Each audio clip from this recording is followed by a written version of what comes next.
Ekran! Ekranen geef niet op, als warende waar. Ekran! En ik lood die aan met ons touwteranen. Hier wil we een gouden titan en daarbij God kennen leren.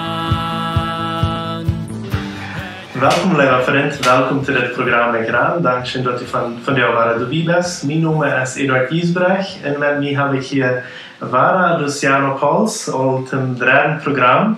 We hadden hier van zijn bekering of van zijn leven, wat hij met Jezus aangevangen heeft. We hebben gehoord wat mensen eigen, wat ook wonderbaar is. En nu hier wie wat zijn arbeid van jou is en wat ze van jou zoveel van de reden doen. En ik vrij me zeer voor dit, besonders, want ik stel ze ook een pastor en die arbeid is van jou met pastoren. Niet zo, Luciano? Ja, mijn arbeid is hauptsächlich met pastoren, niet plus met de mannen, ook met de vrouwen. We reden ook over de ehe. En onze dienst dat heet Fermata, dat betekent eigenlijk een pauze. En wer van dit van de muziekchant, Fermata betekent een pauze. En we geven de pastoren en de ehe een gelegenheid om een pauze te hebben. Dat ik kan eenmaal abhieren, maar een beetje inademen, ruhig zijn en dan weer over. Correct, zo. So, hoe lang best al in deze arbeid?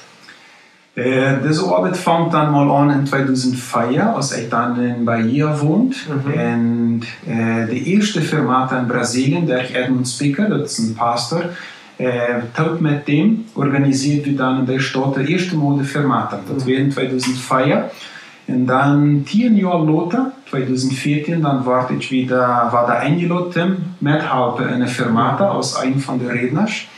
En vandaan aan immer meegemaakt. In 2017 overnam ik dan deze ganze dienst. En dan van 2017 dit vandaag. Sehr schön. Wie präsentieren uns mal Wort, weil wir über das reden. Wat reden auf so einer Stelle ist das? Ons Hauptthema, wat we zeer daarover reden, dat heeft dan met Galata 2:20. Ons voor ons diesen tekst lezen. En dat leert ons over hoe we ons met Jezus leefstijl kennen en hoe wichtig dat is voor ons leven. Wanneer we ons met Jezus leefstijlen, als hij starft, als hij begraven wordt en als hij opgewaaid wordt. En dit leefstijl met hem, dat is zeer wichtig in ons leven. Wilt u voor ons den tekst lezen van Galata 2:20? Dat zegt het. Ik zie met Christus metgekriegt, dat sie eigentlich nicht mehr ich, der da lebt, dat is Christus, der in mir lebt. Dat Leben, dat ik hier im Fleisch lebe ich im Glauben und Gott seinen Sehen, der mir Gott wie in sich selbst für mich handelt. Correct. Dat de tekst redt, we zijn met Christus, we worden met Christus tot metgekriegt. En dat betekent dat onze oude mens, onze zondige mens, die is metgekriegt met Jezus. En ik heb nu een nieuw leven. En dit leven dat je dat meint nu, im Glauben met Jezus te leven. En wat dit alles betekent, wil je dat even op onze ehe, op onze familie, op onze dienst appliceren? Wil je dat doen abburen? Ja, wil je dat einfach abburen? Ja. Wenn Wort, wir wollen noch wieder über das Thema reden, aber wenn Wort, würde so ein einfaches Thema aus dem Krieg wählen? Dat is een einfache Thema, aber viele Mal ist das bloß hier und nicht hier. Okay. En we helpen, onze dienst is te helpen dat deze boodschap van dat die ook dem Hort kent. Ja. Okay. So, en je reden ervan dat we ons met nenstalen, als dat we dat aannemen, dat we metgekriegt met Christus zijn, dat we al dat wat hij erlebt heeft, dat we dat zelfs als persoon ook erleven. Verstehe je recht? Ja, correct. Dat betekent een verandering van onze natuur, wer we zijn. De Bibel zegt, Christus leeft nu in ons. Okay. Dat betekent dat we nu nieuwe mensen zijn. Dat met Christus. Dat is dus wanneer ik mij uittussen. Ik laat mij af en dat wat ik weer, dat Christus neemt planten. Ja, das ist richtig, aber wir haben auch unseren Eich, ja, aber unser alter Mensch, aber unser sinnlicher Mensch, der ist mitgeschrieben. Okay. Und mein Eich nur mit Christus, sie nur die neue Person. Okay, dann langsam komme ich hier kommen. So, sehr schön. Und was wollte ich dann wieder? Wenn wir verstehen, dass wir gleichgestellt sind mit Christus und dass uns Leben getauscht ist, und dort bedeutet zum Beispiel, ich sie nun nicht mehr ein Sünder. Ich will ein Sünder, ich sie nun nicht mehr ein Sünder. Das kann so weit kommen, dass ich noch manchmal sünd, aber ich sie nicht mehr ein Sünder. Ich sie eine neue Person. Und dadurch verstehe ich auch meine neue Identität. Wer ist nun sie? Wer ist Luciano? Und euer Pastor ist das sehr interessant, wenn du fragst manchmal, wer bist du?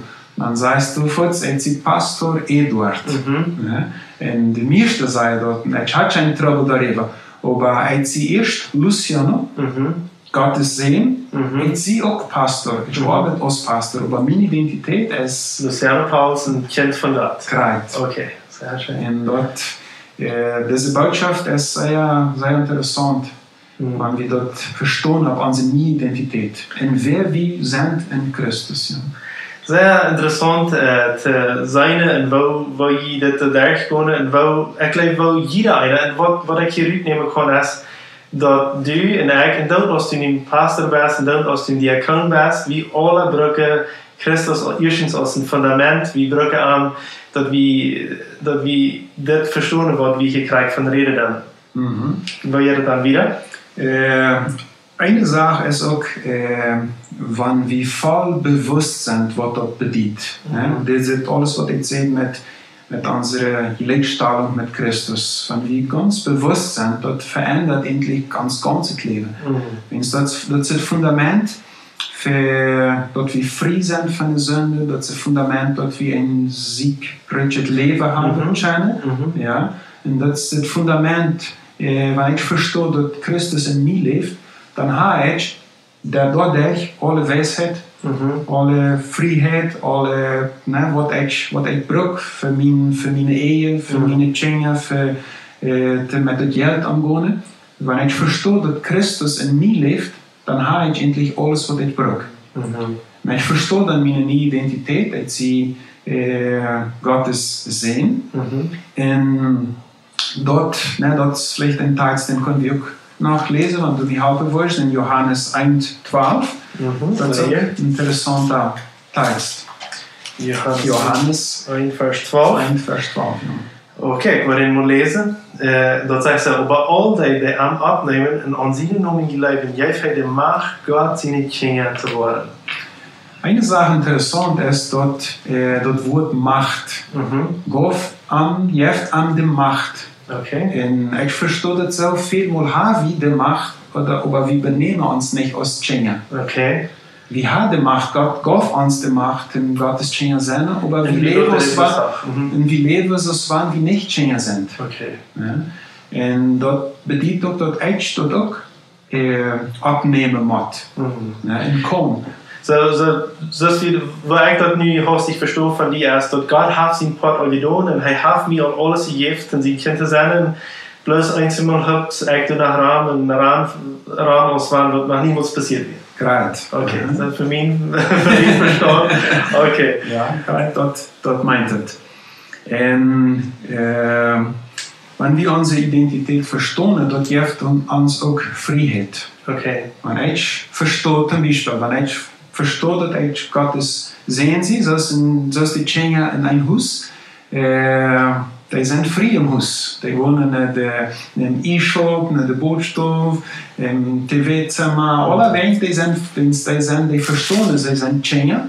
Und sie nehmen sich was zu eten und leben dann ganz ruhig dadurch. Und dort gibt ihm Freiheit. In Galater 5,1, das ist auch ein Text, den wir auch noch lesen, redet auch über unsere vrijheid. Dat zegt in Galatas 4 vers 1 zo. Dan blijf nu in de vrijheid, wat Christus ons verholpen heeft. En laat je niet waren een sklovenjacht ableiden. Right. Durch Christus, also wenn wir verstehen, dass Christus ist in uns, dann bedeutet wir haben Freiheit. Durch ihn. Und diese Freiheit bedeutet unsere Freiheit von Sünde. Sie sind ganz frei von Sünde. Okay. Ook meint dat ook alle Sünde is los is, wanneer ik een alcoholiker wie pornografie oder so eine Sache ist? Ja, das bedeutet alles und das bedeutet auch von uns Freiheit leben. Freiheit leben, von uns Toekomst Okay, leben. Unsere ganze Sünden sind al betoeld. En de vrijheid is voor die voor deze alle. Krijgt. Wir sind ganz frei. Das bedeutet nicht, dass ich nur Sünde kann oder darf oder will. Ja, ich ziehe frei von der Sünde.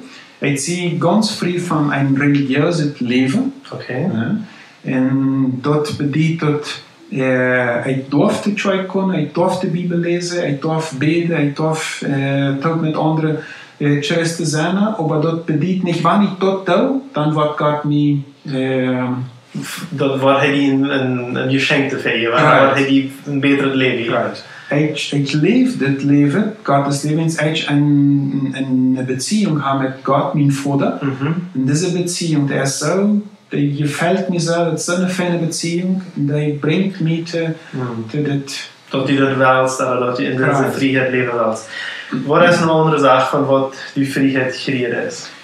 Een andere wichtige zaak is van leistingen. Ja? Oké, dat ik wat doen mag. Krijgt.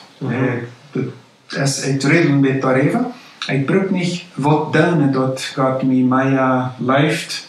Dat mijn vader, himmlischer Vader, mij leeft. Of dat hij mij geeft. En dan vielmal denk je, ik moet wat bewijzen, ik moet arbeiden, ik moet dienen.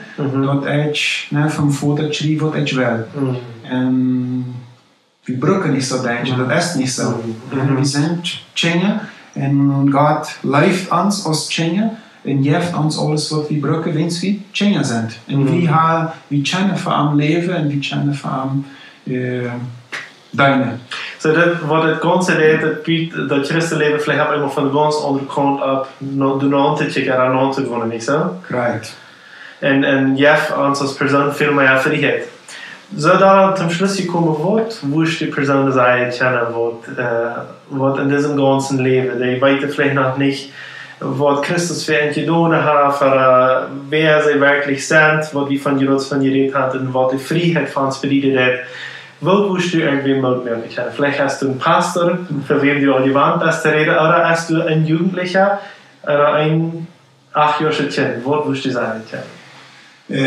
Ich habe mal ein Beispiel, dort krijgt so, zum Beispiel diese Botschaft, dort krijgt so, wenn du eine neue Sprache lernen willst, oder du lernst eine neue Sprache, weil du mal denkst, Arabisch oder eine ganz komplizierte Sprache, und du lernst die Sprache und lernst und den Kopf, du warst nicht mehr vor dich mit der Sprache und du denkst, du verstehst noch nicht, und lässt dort dann doch.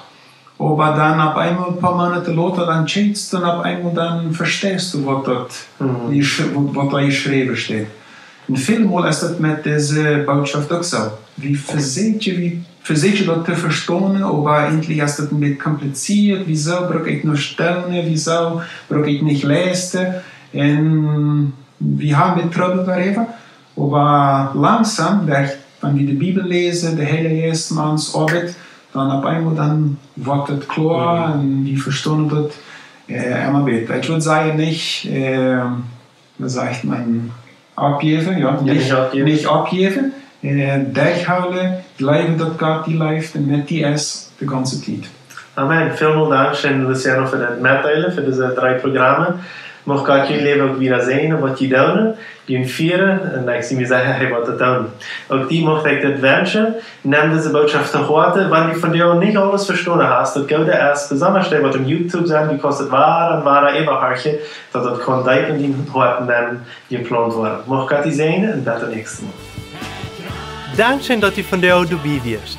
Wenn du Fragen hast, wat mitteilen willst, oder ein Zeugnis geben willst, dann schreib uns im WhatsApp noch Meierteken 591 77 88 79 oder schreib uns im Facebook oder ein E-Mail nur ekran@gmail.com.